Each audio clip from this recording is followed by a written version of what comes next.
still sucks? Yep. Like, I could walk down to the next satellite. We're saved? Okay. Because if it sucks here, I could just walk down to the next satellites and maybe it's better there. But... Yep. We're consistently inconsistent. That's how we do things.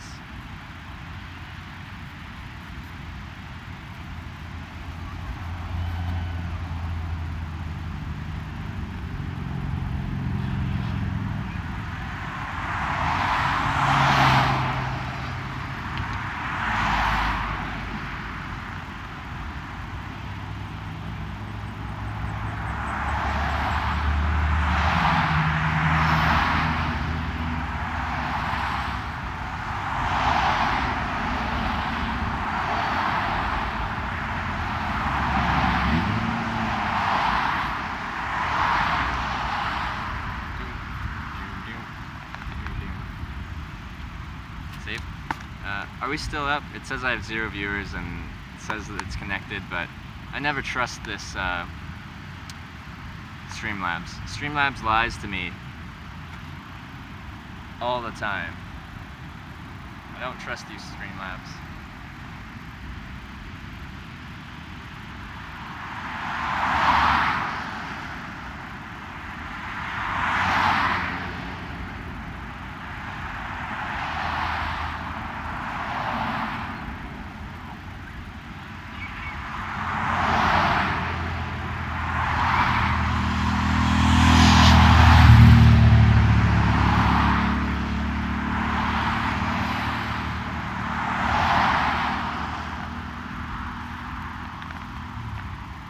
I see 14 and you're in and out quite a bit. It shows 0 because Twitch reports 0 viewers when the stream drops. But apparently the stream's not dropped right now and I have 0 viewers.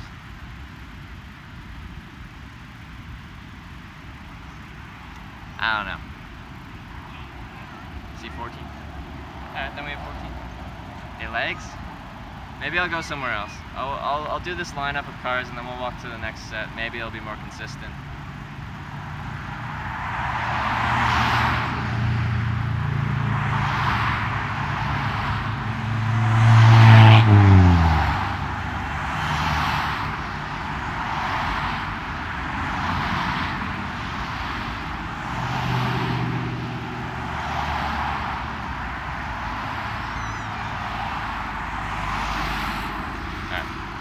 I'm gonna walk up to the next satellites because we're dropping the stream, and purpose of this is to show what live streaming's like. And if we can't show what live streaming's like, then what's the point? Or we can't show what hitchhiking's like, rather. Everyone knows what live streaming's like. Lots of people live stream. Not many people hitchhike though.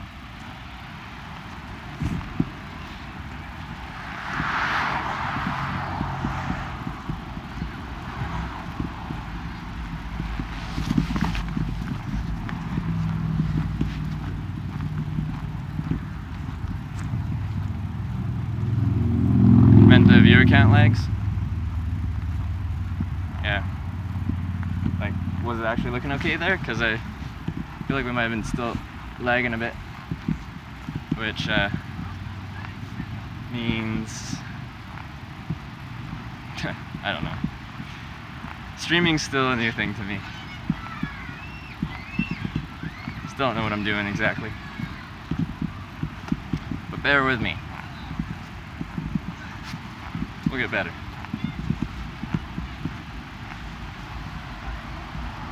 It was still dropping for time? Okay. Then yeah, I don't mind walking another couple 100 meters just to get to a spot that maybe is more reliable.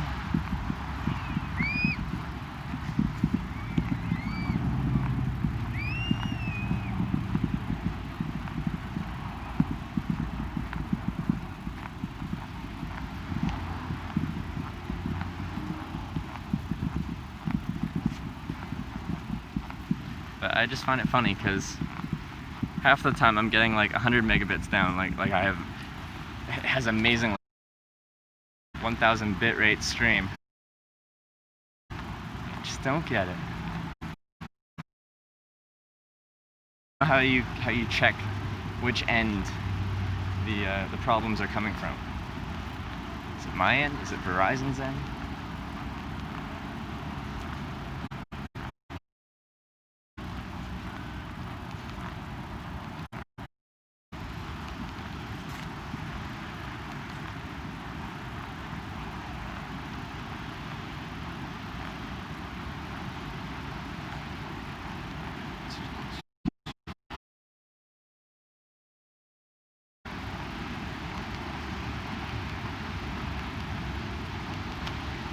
Still having connection issues down here. All the network out of San Francisco.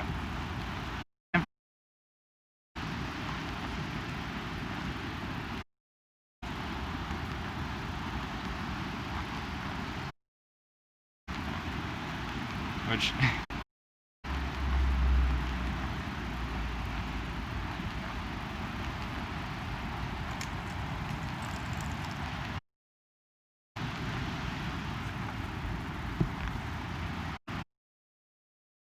I like your name.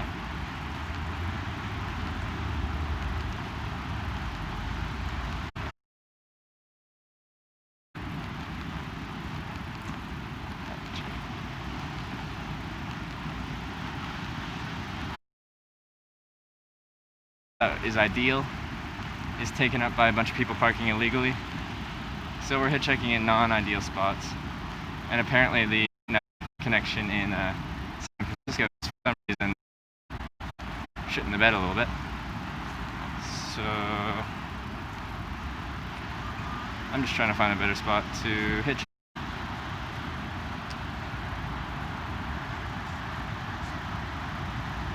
Greggy GG? Are you the Greg? Because you had a different name. Or are you just a different Greg? Do I know you, Greggy GG?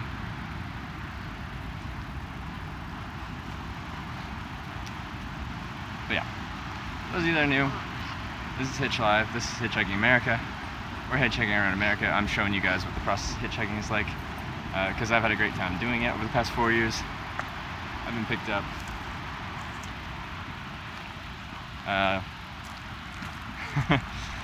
over 700 times in 25 countries, and had an amazing time doing it.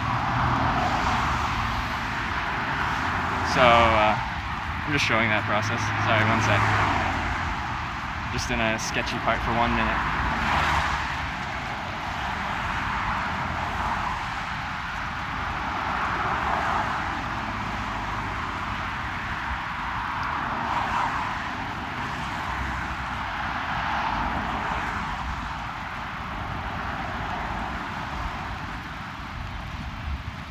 This spot feels a bit better than the last spot, but you guys won't get it as good as of a view as you did last time. There's no place to really put you down. That's perfect.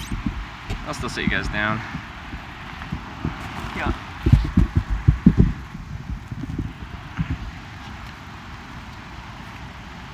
Sorry, my chat interaction is going to be kind of bad while I'm doing this. That's just the way it is.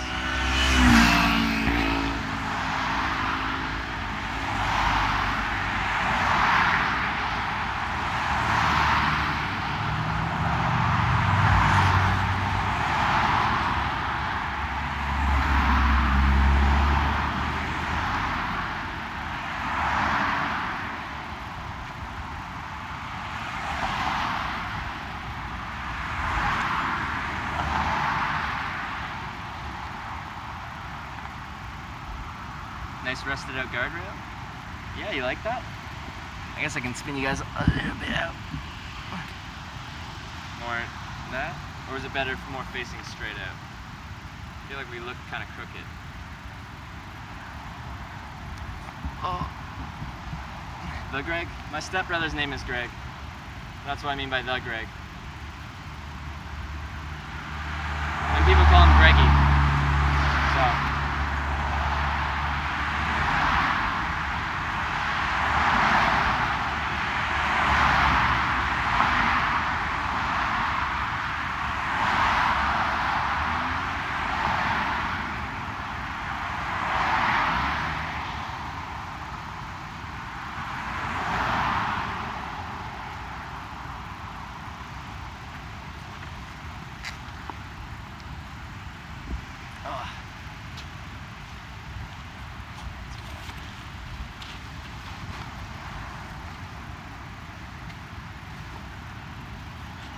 Yeah, hitchhiking out of cities is a bit of a different process than small towns.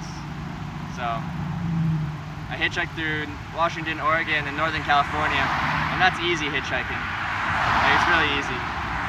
Now we're in a bit more difficult places, so.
Good luck, brother. Thanks, Devontae. I always can use all the luck. I travel off of luck and generosity, so thank you.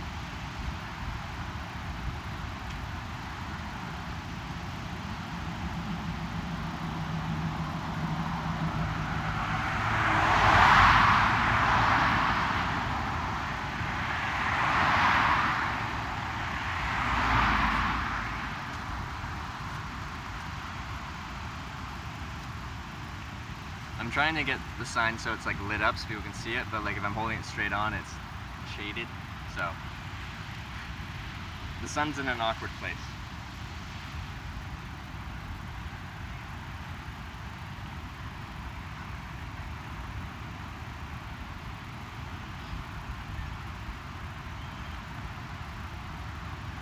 You on Highway 1? Yeah, this is Highway 1. Are they called the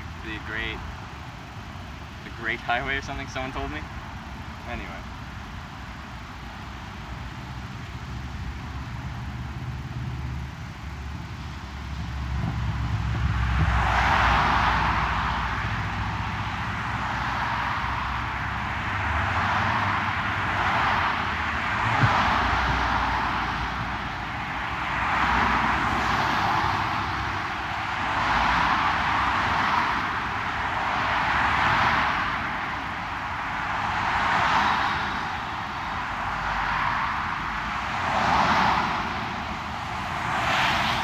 So we've got a ride, we'll see if they're okay with the camera.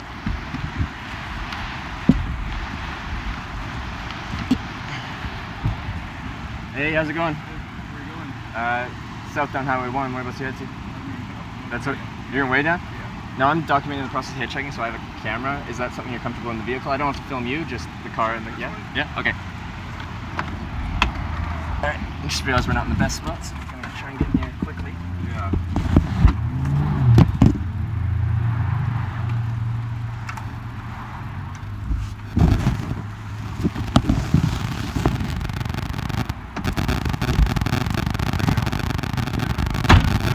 Send that to your daughter for, It's just at my brother's birthday party at the park. Oh yeah? So. So she's gonna be interested in seeing She's it? in Dallas, yeah. She's going to Dallas. Oh yeah?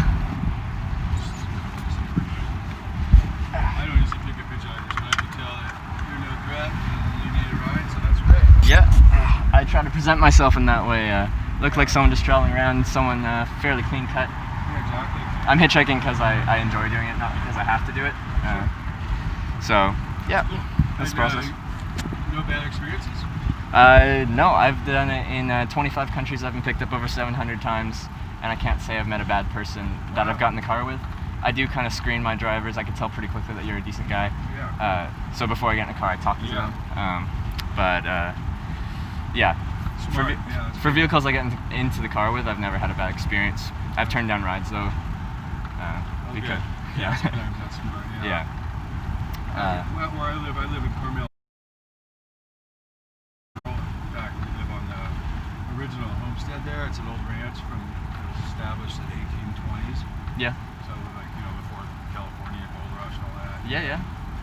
There's guys that hitchhike out there because beyond where our ranch is, there's this place called Kashawa, and unfortunately, there's a lot of meth heads and stuff Yeah. that live out there, and also kind of like these sort of weird, reclusive Vietnam vet kind of guys that are not nice guys or whatever. But Okay. Yeah. and so I always feel bad when I see when I'm hitchhiking, but I just like when I've given them rides before.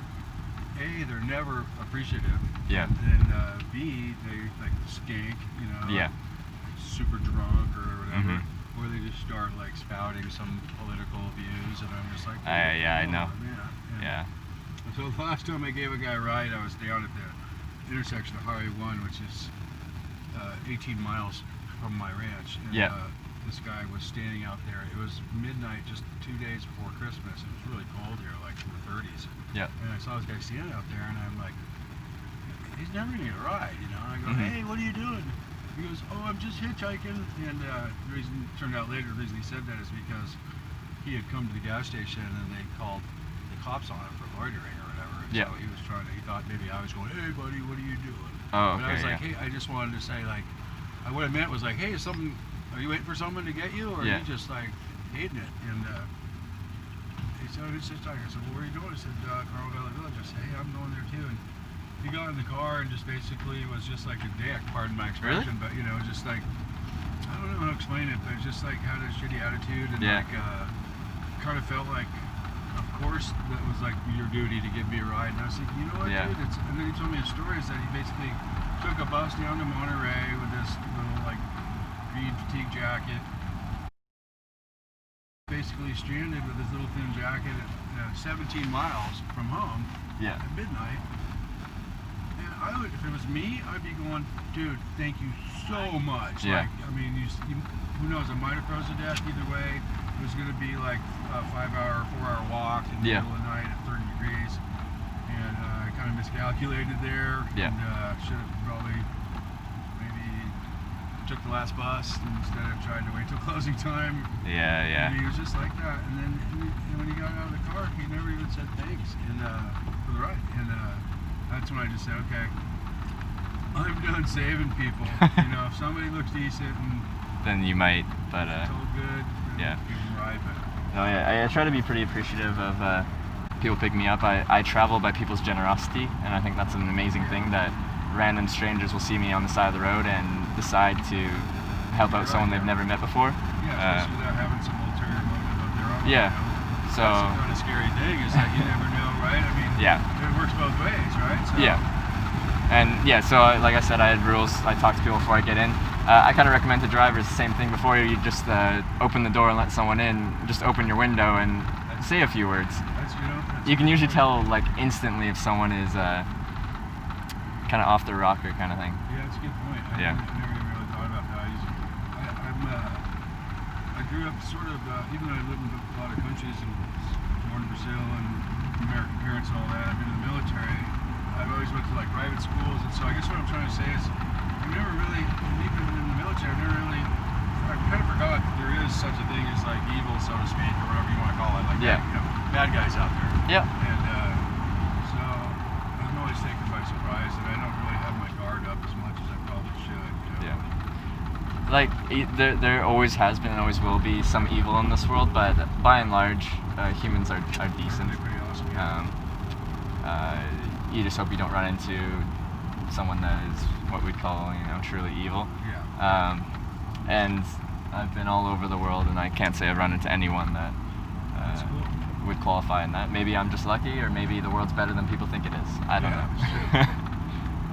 know. Sorry, what's your name? My name's Andrew. Andrew? Yeah. Trevor? Trevor, nice to meet you. Nice to meet you. Where are you from originally? Canada. Oh, really? Whereabouts? Vancouver Island. Wow, I went to school on Vancouver Island. Really? Shawnigan Lake Boys School. Oh, I know Shawnigan Lake. I'm Really? from I went to school in Courtenay, Vanier. So I think some of our sport teams play you guys sometimes. Yeah. Yeah. Because that was the private school, right? Yeah, it's private school. Actually, I think my cousin goes to Shawinigan. It was actually back. It was, I don't know if they do it now, but back then, you know, it was a kind of a military boys' school, and with corporal punishment and all that. Oh yeah. They used to beat us and stuff. Yeah. Or, like if I you didn't know. You had demerits. That 3 demerits turns into a defaulter, and then if you get Yeah. 3 defaulters, you're getting beat or whatever. It was pretty kind of sadistic. I got beat all the time actually because we were just stupid kids or whatever. Yeah, you know, classic and kids. Yeah. We would take off down the railroad tracks trying to find females and all that, you know, typical high school stuff. But Oh yeah, yeah. always getting caught. And, but it was a beautiful place. Gorgeous up there. Ever since I was born, my parents had a summer place on the Olympic Peninsula, so Yeah. we used to always go You there go up to there. South America every summer, spend the summer Yeah. up there. So in a way, Washington and the Pacific Northwest is kind of like home to me. Yeah. Because, like I said, when I lived in South America up until 12 years old, I was always an American, you know, who was in Yeah. South America as a little kid. Always looked forward to going home there. And of course, as you know, nothing nicer than that whole area of Vancouver and Washington in August and Yeah, the 2 months of nice weather we've 2 got. months of nice weather is like nothing better than Yeah. that place. But yeah, I just hitchhiked through Washington and Oregon, and it was raining every single day. Oh, really? Classic spring though. You can't expect anything different when you're going through the Pacific Yeah. Northwest in spring. It's gonna rain. Yeah. So yeah. You know, when I was stationed in Germany in the military and the Air Force for a couple of years, it just happened to be one of those times of the season where I think we had like 4 days of sunshine or something, you know, and it was just always either raining, snowing, or cloudy over and foggy. It gets bleak after a while. Whereas up in Washington, even when it's raining, it's a little different. I mean, it can be torrential, but it's just, I don't know, it's not like bleak. Like, at least I never felt that way up there. But yeah, this is some pretty nice weather through here. Oh yeah. It's been beautiful the past 4 days, 3 days. Is this your, have you spent much time along through here? or- Never. Like we drove down Highway 101 and one to Disneyland when I was like 12, but I don't even remember the road because I was just playing my Game Boy Yeah. down the whole time. But Alex, we can take, you just cruise along the ocean the whole way. yeah, There's also the Skyline Drive that just goes through the forest. That's kind of up, it's on the ridge. This will be up quite a ways here. yeah. 92 and go up to it. And then it looks down the Bay Area on one side, and then you're just kind of like jamming through redwood trees. Okay. I So don't know. If I was you, I'd probably just want to see the ocean, actually. yeah, I'd probably stick to the coast. Yeah. I like the ocean. Yeah. And plus, you came from the Pacific Northwest, Yeah. so seeing a bunch of trees is like not exactly, you know. If it More was like trees, Ohio yeah. or something, I'd be like, Yeah. dude, we gotta go. Yeah, You to see gotta- something rather than you gotta see the redwoods, yeah. cornfields or what's Ohio? Yeah, pretty much. It's Yeah. just fields and flatland and Yeah. super humid and huge bugs. And, Huge bugs. Yeah. That's the two things I hate most for hitchhiking is snow because they plow the snow into the shoulder and that's where I do my hitchhiking, and bugs because, well, they're annoying, but like I look insane when I'm trying to hitchhike and I'm like swatting Yeah, right. mosquitoes off my face.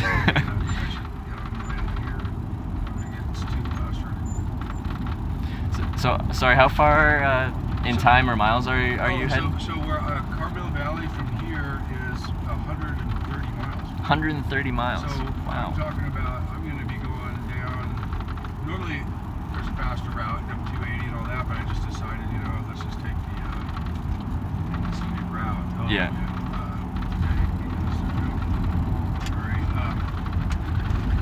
So we would be going the Bay Area, San Francisco, then the other big city is San Jose on the other end of the bay. Yeah. Down there. Mhm. And then across, I guess you could almost say if you drew a line out to from San Jose out to the ocean, that would be Santa Cruz. Which you probably heard of, it's kind of famous circle now. Yeah, I've heard of Santa Cruz. And then Yeah. after Santa Cruz, there's Castroville, which is like the artichoke capital of the world. And then Okay. then there's Marina, which is a town which is famous for the Fort Ord, which is, you know, a big army depot that's no longer. I mean, there's a still functioning Yeah. which is where the aquarium, Fisherman's Wharf, gorgeous.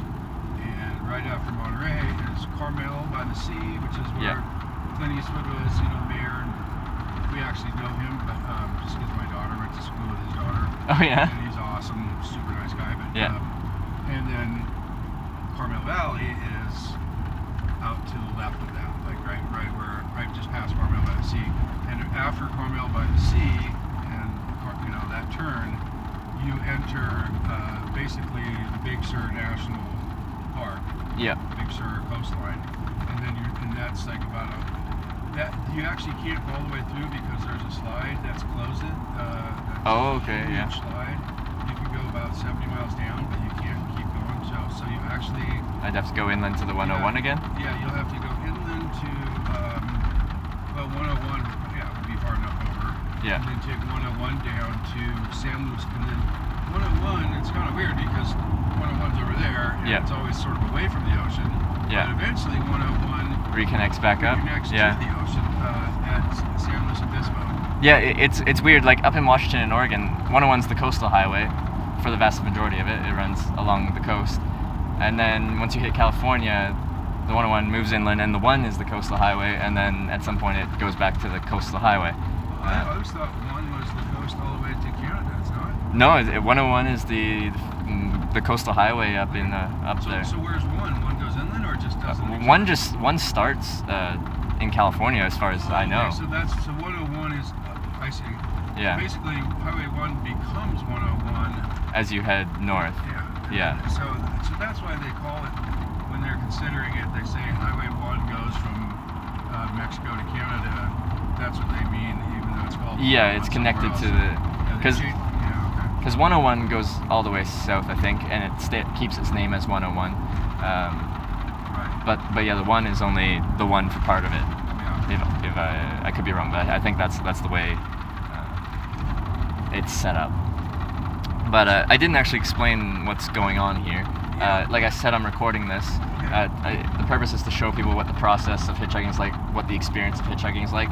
So it's being recorded, but it's also being live streamed. So it's being live streamed. There's people that can watch and send me messages, and I can talk back to them. So that's what this is. I'm okay with that. You're okay with that? Yeah, I know what live streaming is. Yeah. Okay. Just wanted to double check. Unfortunately, I have a daughter your age, so she. Okay. I'm like not a fossil when it comes to technology. Because like I said, hitchhiking or I've hitchhiked in 25 countries, been picked up 700 times, and I've had a great time doing it. Like it's been the most fun I've ever had in my life. And 25 countries. How old are you? 23. That's a lot of countries by that age. Now a lot of those numbers are from Europe.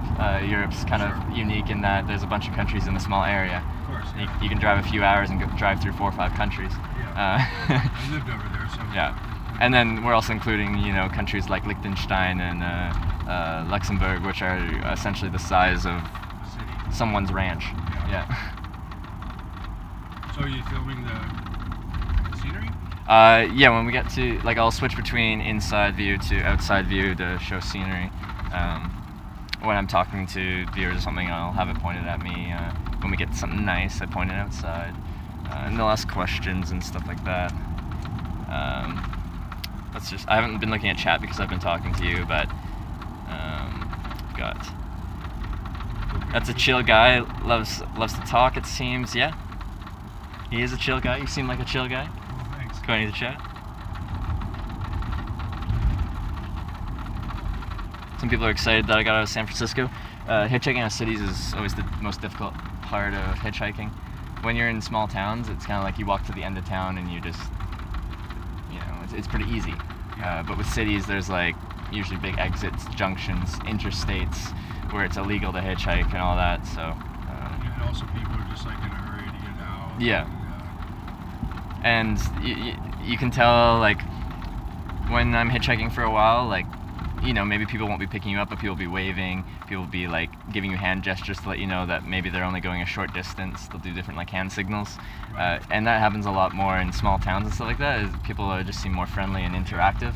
When you get into a city, you get more of the people not even glancing in your direction, or maybe the occasional person flipping you off and stuff like that, which I don't mind. I find it funny more than anything, but you just notice a difference between hitchhiking out of the city Yeah, and from small town to small town.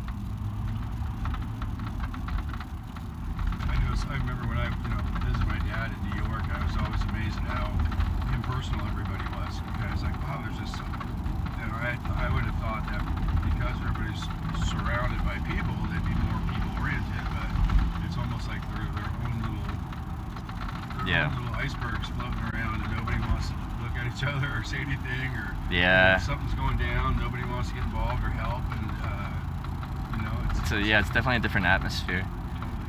And I'm torn on whether I like to be in cities or in rural places, because cities are cool because you get to it has everything, like any kind of entertainment you want. If you want to go see concerts, you can go see concerts. If you wanted anything you can dream of, you can kind of find in a city. But then you have that, like what we're just talking about, where people are more closed off. Yeah, a bit of the downside of the urban environment. Yeah. So it's a trade. We're in rural areas, people just seem more open. Some of them are kind of like rednecky, because it's like nothing bad ever happens out there, but if something bad happens, it's going to be really bad. If that makes sense, because there is no intervention, there's no police to come help you or anything.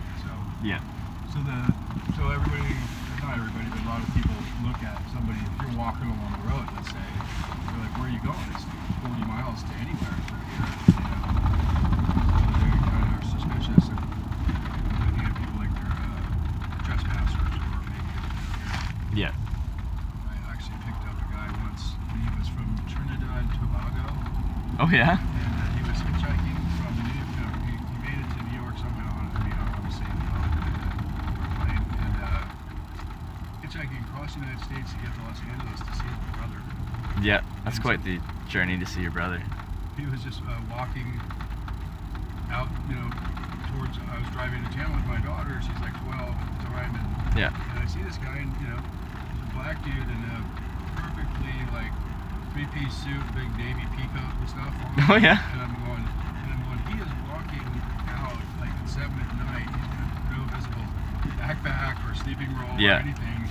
And there is nothing between here and Greenfield for like 40 miles, including like no water or anything, And I told my daughter, I said, I think let's just go help that guy out or whatever. And that's when we found out his story, and we gave him a ride in, all the way out to the truck stop area of Highway 101, where he could, if he cut, next time he caught a ride, he could probably theoretically make it all the way to LA. Yeah. But so he was hitchhiking in a three-piece suit and a peacoat? Yeah, and he had like nice polished shoes, they're wow. rusty, but Yeah. And that was one of the reasons he stuck out to me, because I'm like, that is not like that guy. I just sort of knew that he was like African rather than African American, let's say, because he wasn't wearing the type of clothes that you would expect to see a black guy in California. We're going through a tunnel up here. I'm going to lose you for a bit. When we got to